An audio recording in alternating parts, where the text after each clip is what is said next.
तो सामने ध्यान देना सब, बेस थ्योरम लास्ट क्लास में मैंने स्टार्ट किया था और थ्योरम ऑफ टोटल प्रोबेबिलिटी, ये दो चीजें मैंने बताया था, जिसमें जो बेस थ्योरम है वो सबसे इंपॉर्टेंट है और उसी पे बेस्ड पूरे क्वेश्चंस आपको दिख जाएंगे इस एक्सरसाइज में।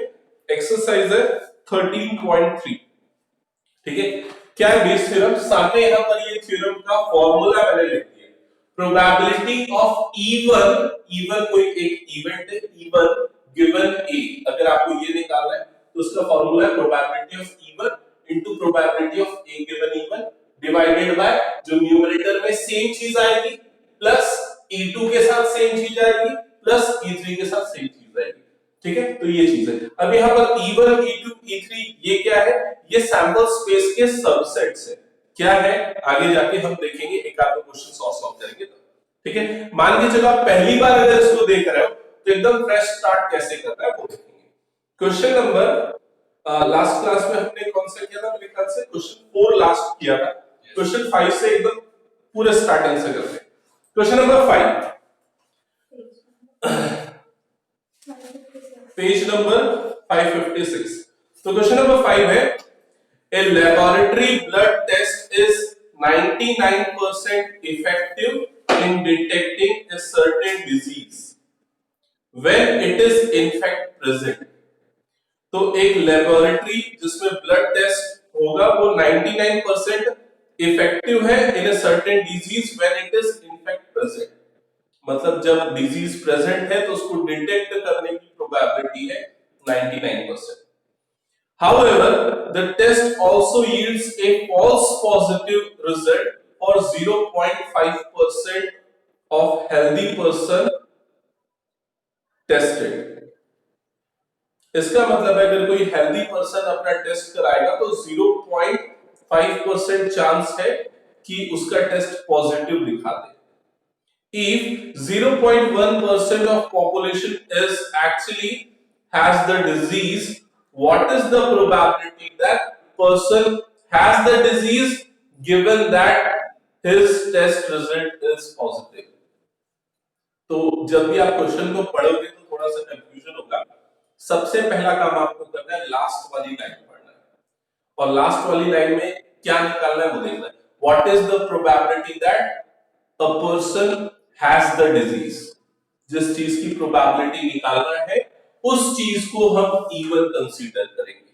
तो सबसे पहला काम आप क्वेश्चन पढ़ने के बाद लास्ट लाइन से इवन आइडेंटिफाई करोगे, इवन पर्सन हैज डिजीज।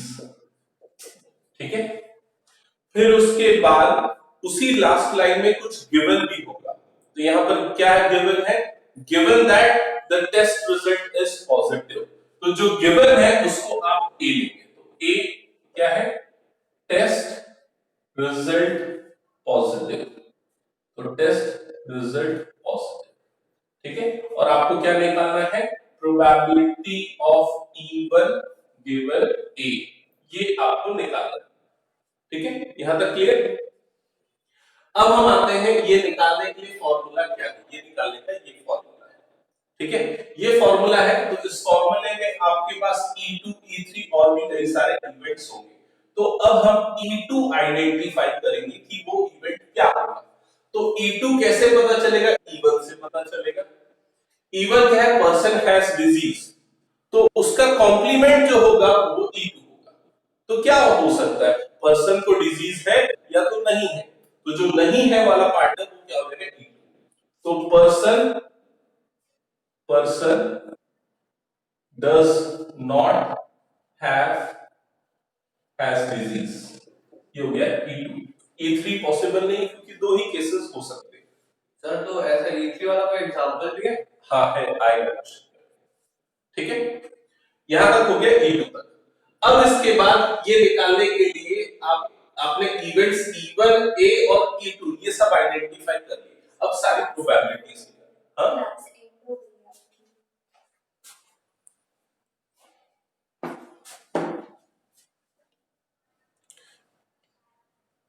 अरे यार ये क्या हो गया?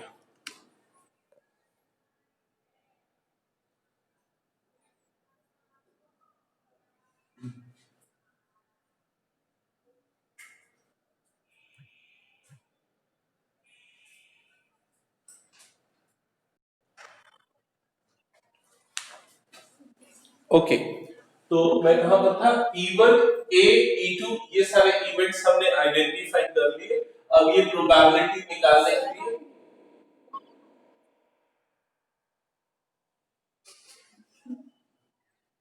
ओके, अभी ठीक है, आवाज आ रही है क्या?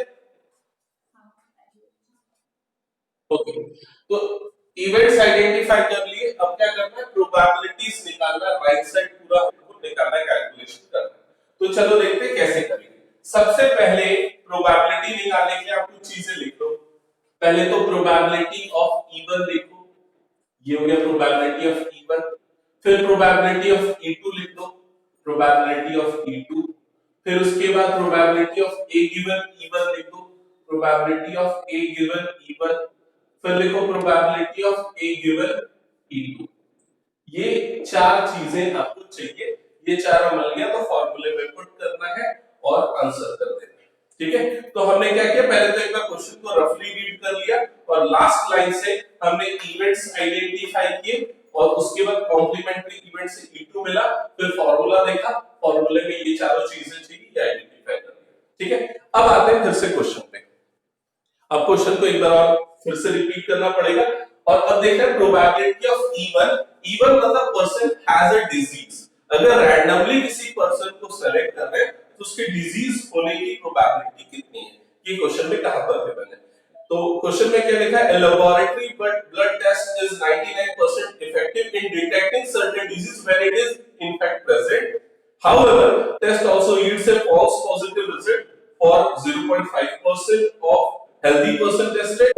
If 0.1% of population is actually has the disease, तो ये वाली लाइन देखो क्या लिखा है? 0.1% of the population actually has the disease। तो टोटल पॉपुलेशन का 0.1% लोगों को डिजीज है। तो ये है probability of E1 that the person actually has the disease. आया समझ में? तो 0.1% लोगों को डिजीज है, तो probability of E1 equal to क्या होगा? 0.1%। समझ में आया? टोटल पॉपुलेशन का। तो कितने परसेंट लोगों को डिजीज नहीं है, वो प्रोबेबिलिटी ऑफ E2 होगा। कितना होगा? 99.9%। आया समझ में? अब इसको पॉइंट में लिखना है तो क्या हो जाएगा? 0.001, ये हो जाएगा 0.999। समझ में आ रहा है सबको वीडियो में भी? ओके, इसके बाद अब हम आते हैं probability of A given E1। इसका मतलब क्या है? E1 मतलब उसको डिजीज है, ए मतलब उसका टेस्ट पॉजिटिव आया, मतलब डिजीज है, टेस्ट पॉजिटिव आया। ऐसे कितने परसेंट लोग हैं? तो सबसे पहली लाइन देखो, उसमें बोल रहा है blood test is 99% effective in detecting a certain disease when it is in fact present. मतलब डिजीज है और उसको डिटेक्ट करने की प्रोबेबिलिटी गिवन है पहली लाइन में। तो वो ये वाला केस है, ए गिवन E1। आया समझ में? और ये कितना? 99%। तो 99% मतलब 0.99। क्लियर है ये चीज? अब उसके बाद ए गिवन E2 पॉजिटिव आया, लेकिन वो एक्चुअल में हेल्दी था, नॉट डिजीज वाला था, तो उसका फॉल्स पॉजिटिव रेट जो उसमें गिवन है वो कितना है? 0.5%। तो ये हो गया 0.5%, मतलब 0.005। क्लियर है ये चीज? तो ये सारी वैल्यूज आपको यहां पर मिल गई। अब इन सब सारी वैल्यूज को उठा के इसमें पुट कर दो, आ जाएगा आंसर। ठीक है, करो कैलकुलेशन वाला काम। जो ऑनलाइन है उन लोगों को किसी इसमें कुछ डाउट एक बार देखो। ओके,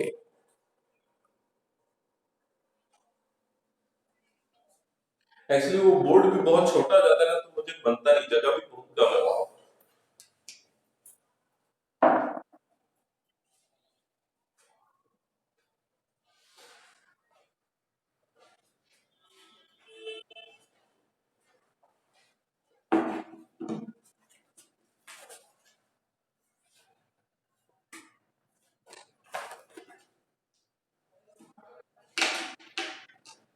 बताओ कैलकुलेशन करके क्या है आंसर?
क्या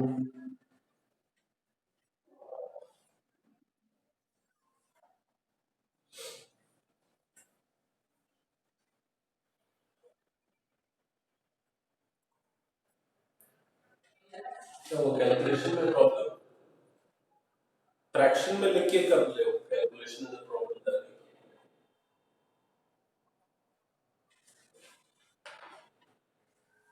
किसी का आया क्या,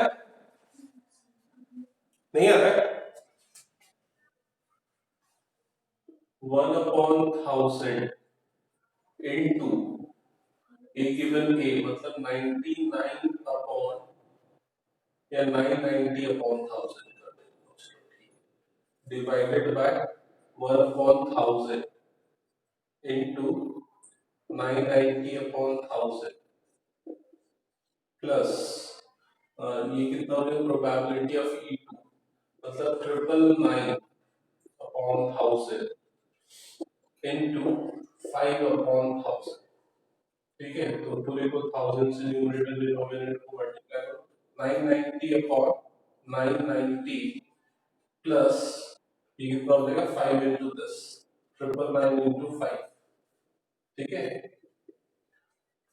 समझ में आया क्या कैसे किया मैंने, सबको फ्रैक्शन में लिख दिया और सबके डिनोमिनेटर में 1000 1000 कर दिया, तो ये 10 to the power 6 यहाँ पे 10 to the power 6 सब कॉमन करके कट जाएगा और उसको फर्दर सिंपलीफाई सर वो तो डायरेक्ट जैसा भी मतलब ये कैलकुलेशन फिर आगे करो, बताओ कितना है, 990 डिवाइडेड बाय 990 प्लस ये कितना देगा 5000 माइनस 5 मतलब 4995, ये आएगा मेरे ख्याल से। ठीक है, प्लस 10 कैलकुलेशन कर लेना हो जाएगा, ये क्रॉस चेक कर लेना।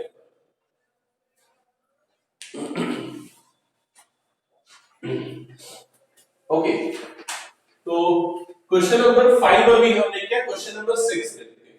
जितने क्वेश्चन प्रैक्टिस करोगे उतना बेटर होगा।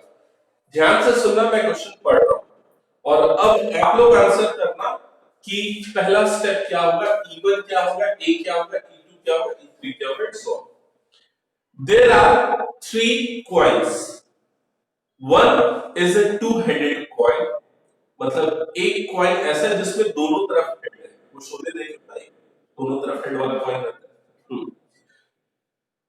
आगे लिखा है another is a biased coin that comes up head 75% of the time.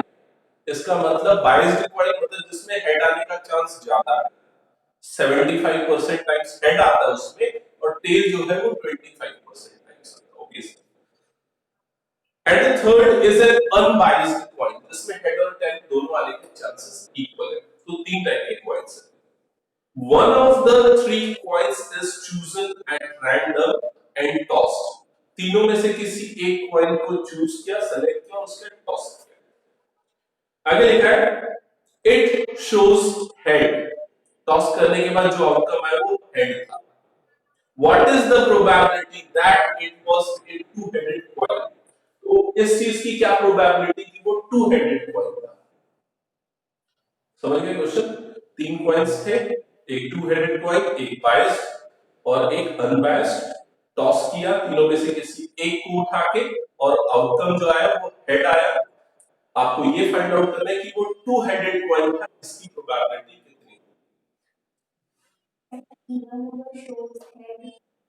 नहीं, टू हेडेड हाँ, इवन क्या होगा, कॉइन इज टू हेडेड या टू हेडेड कॉइन। इवन क्या होगा, टू हेडेड कॉइन। आपको जिस चीज की प्रोबेबिलिटी निकाली वो इवन है, तो कॉइन टू हेडेड कॉइन ये इवन हो गया। अब जो गिवन है, क्या गिवन है, शोज हेड, तो आउटकम शोज हेड, ये हो गया आपका ए। आया समझ में। अब इवन से आपको E2 और E3 E4 ये सब मिलेंगे, तो इवन के अलावा और क्या हो सकता है, हाँ, तो यहाँ पर E2 भी आएगा और E3 भी आएगा। E2 मतलब बायस्ड कॉइन तीन टाइप के कॉइन है ना, तो E2 बायस्ड कॉइन ले लिया हमने और E3 ले लिया अनबायस्ड कॉइन, अनबायस्ड कॉइन। ठीक है, अब देखो फॉर्मूला आपको एक चीज क्लियर हो गई कि आपको ये निकालना है तीन इवेंट से, इसलिए डिनोमिनेटर में एक और एक्सप्रेशन आ जाएगी और वो क्या होगी, probability of E3 into probability of A given E3, ये एक और टर्म आ जाएगा। क्लियर है ये चीज? अब आपको निकालना है probability of A given E1 और नहीं उल्टा लेगा, E1 गिवन A, ये आपको निकालना है E1 गिवन A। ये निकालने के लिए आपको ये सब चाहिए, तो जो जो चाहिए मैं यहाँ पर लिख देता हूँ। प्रोबेबिलिटी ऑफ E1 चाहिए, प्रोबेबिलिटी ऑफ E2 चाहिए, प्रोबेबिलिटी ऑफ E3 चाहिए, probability of A given E1 चाहिए, probability of A given E2 चाहिए और probability of A given E3 चाहिए। तो ये सारी चीजें हमको चाहिए। ठीक है, चलो अब हम आते हैं एक एक करके फर्स्ट पॉइंट पे। प्रोबेबिलिटी ऑफ E1, E2 या E3, ये क्या होगा? जब हम तीनों में से किसी एक पॉइंट को सेलेक्ट कर रहे हैं तो वो पॉइंट टू हेडेड होगा, इसका कितना चांस होगा? करेक्ट, 1/3। समझ में? तो ये 1/3, ये भी 1/3 और ये भी क्या हो जाएगा 1/3। ये तीनों तो मिल गया आपको। अब इस पे आओ, A गिवन E1, A मतलब क्या? हेड शो करना। E1 मतलब क्या? जब हमने टू हेडेड कॉइन को सेलेक्ट किया 100%, मतलब टू हेडेड कॉइन है, हेड आने की प्रोबेबिलिटी 100%, मतलब क्या हो जाएगा 1। अब सेकंड बताओ, A given E2, E2 biased coin, उसकी डिटेल क्वेश्चन में गिवन है, उसकी बायसिंग 75%, तो इसकी प्रोबेबिलिटी हो जाएगी 75%, मतलब 0.75। नहीं कितना होगा सोचो बताओ? 50। अनबायस्ड है ना, अनबायस्ड मतलब हेड और टेल आने का चांस इक्वल है 50%। 50% या 1/2 लिखो या 0.5 लिखो, ये होता है। समझ में आया? सारी वैल्यू उठा के पुट कर दो, आंसर आ जाएगा। अब आसान लगा थोड़ा बेस करा? Yes sir. ओके, हो जाएगा ये सब कैलकुलेशन तुम लोगों का फिर। अंजलि समझ में आया क्या? ओके, सिद्धि तुमको भी क्लियर? सिद्धि वैभव दोनों ओके, कैलकुलेशन कर लेना। अभी हम सिर्फ क्वेश्चंस और ये फॉर्मुलेशन पे आते हैं, उस पे फोकस करते हैं। चलो नेक्स्ट क्वेश्चन पे आते हैं, क्वेश्चन नंबर 7। मैं क्वेश्चन पढ़ रहा हूं, ध्यान से समझना। An insurance company insured 2000 scooter drivers, 4000 car drivers, 6000 truck drivers. ठीक है, ये डेटा गिवन है कि company 2000 scooter driver, 4000 car driver, 6000 truck driver को इंश्योर कर रही है।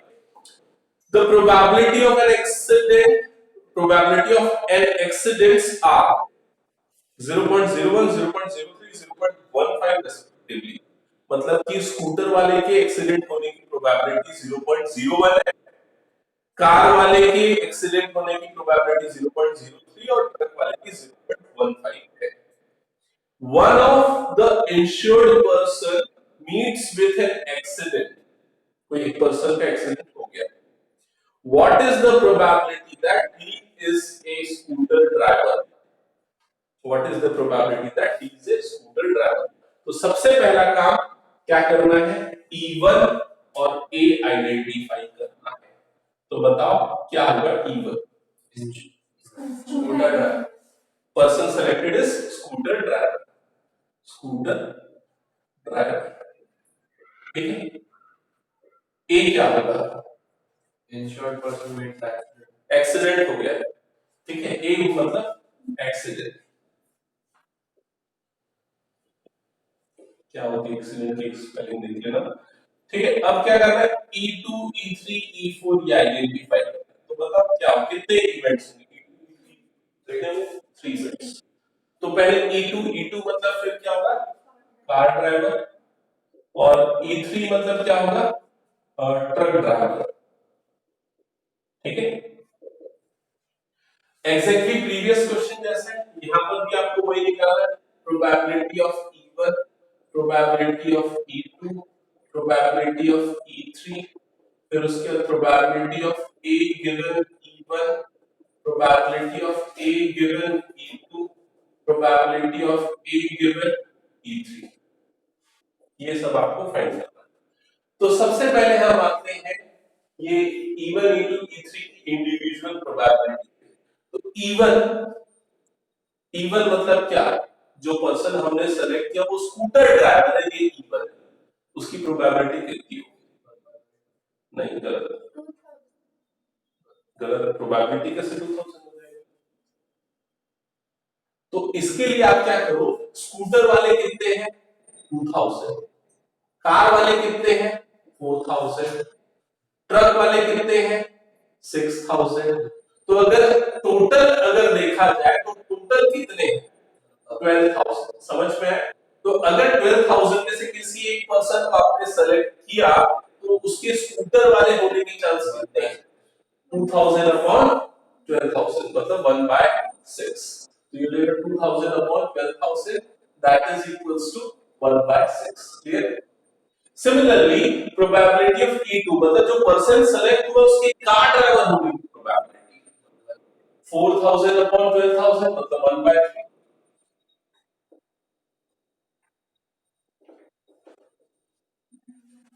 और लास्ट वाले का क्या आ जाएगा 1/2। क्या ये समझ में आ गया। अब ये सब तो क्वेश्चन में डायरेक्टली बनेगा। Yes sir. कितना कितना है ये 0. ये वाला 0.15 ये डायरेक्ट हाँ 3। ठीक है, पुट करो फॉर्मूले में और आंसर निकालो। हो गया, समझ में आया ये वैभव।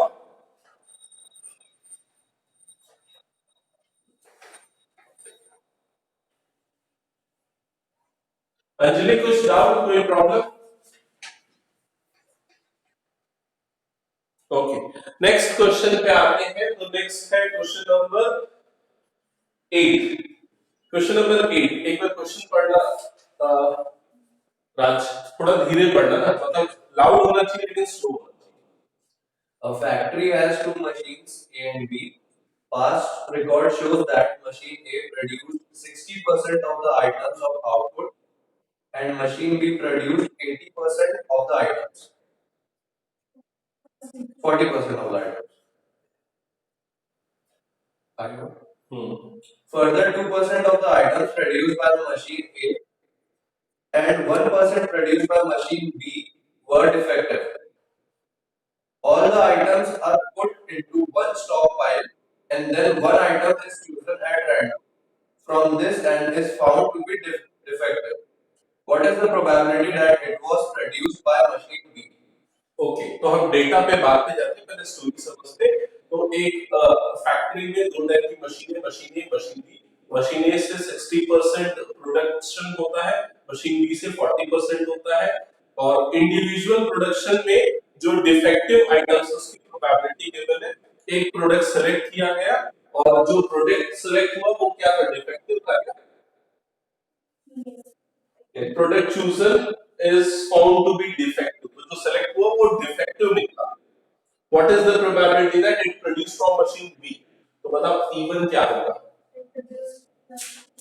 E1 का produced by machine B।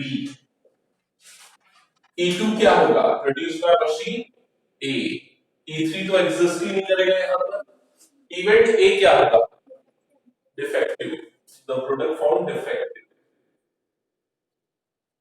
ठीक है, अब आपको क्या क्या निकालना है, ये चार चीजें निकालनी।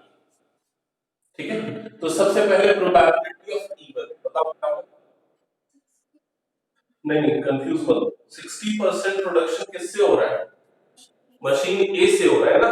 तो E1 आपने मशीन बी को लिया है ना 40%, तो E1 क्या हो जाएगा 40% या फिर 0.4। E2 कितना हो जाएगा 60% या फिर 0.6।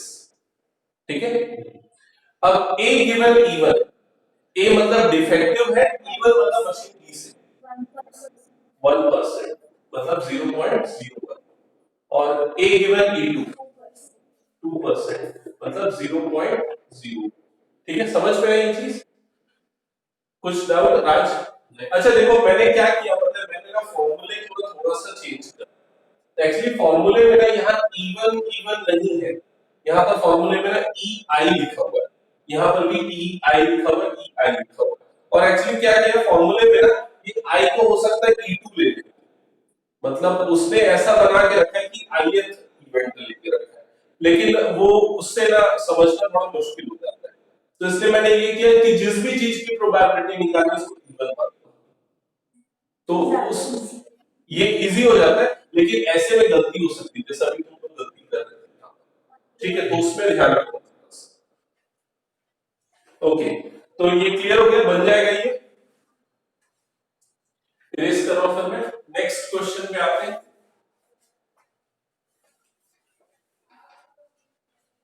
ओके, नेक्स्ट क्वेश्चन पढ़ना अनन्या, क्वेश्चन नंबर 9।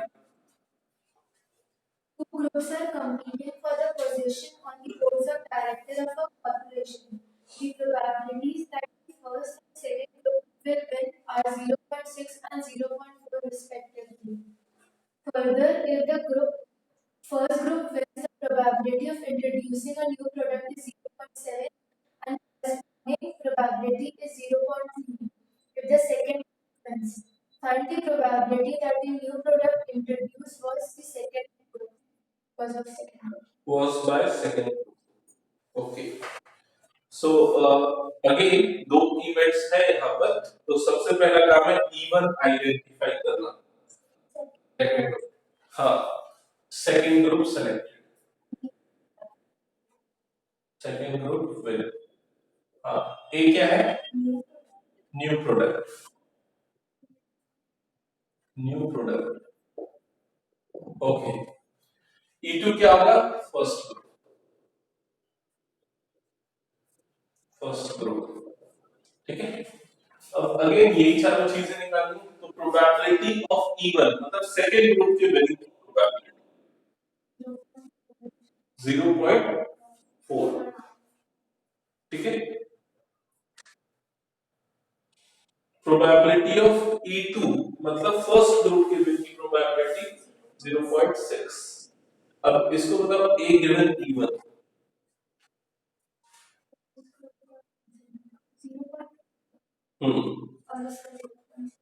इसका होगा 0.3 और इसका होगा 0.7। ठीक है, सिद्धि समझ में आ गया क्या?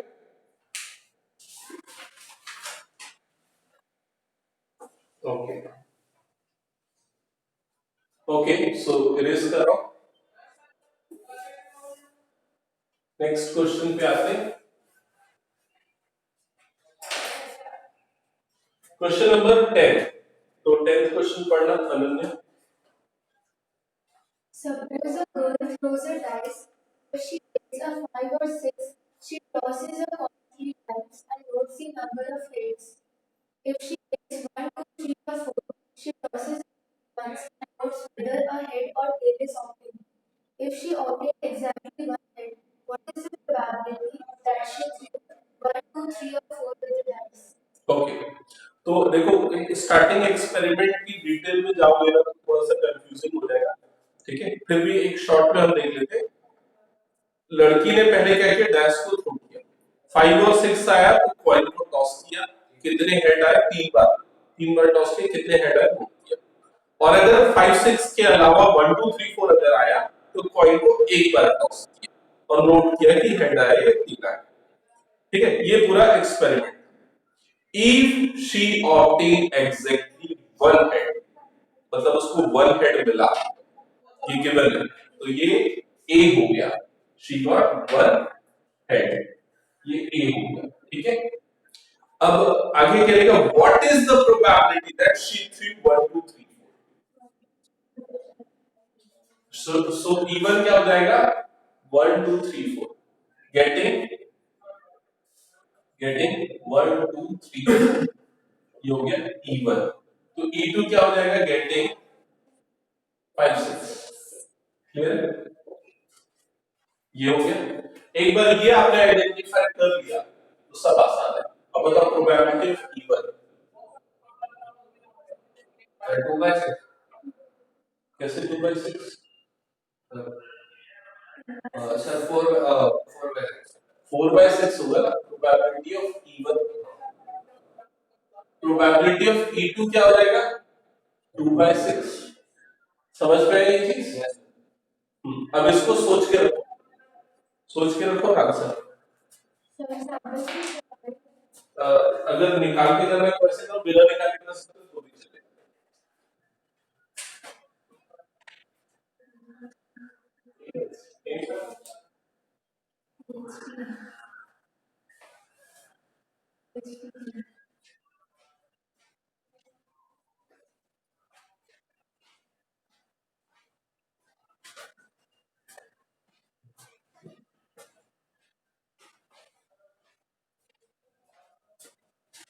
हाँ तो बताओ probability of A given E1।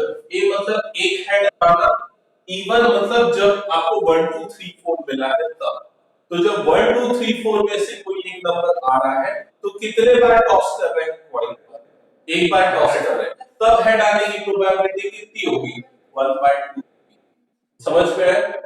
अब probability of A given E2। E2 मतलब कि जब 5 और 6 आया तब एक हेड आने की प्रोबेबिलिटी। तब जब 5 और 6 आएगा तो हम पॉइंट को 3 बार टॉस कर रहे हैं, और जब 3 बार टॉस करेंगे तो सैंपल स्पेस क्या बनेगा? Triple H, H H T, H T H, T H H, ऐसे कुछ बनेगा। तो कितना आ जाएगा?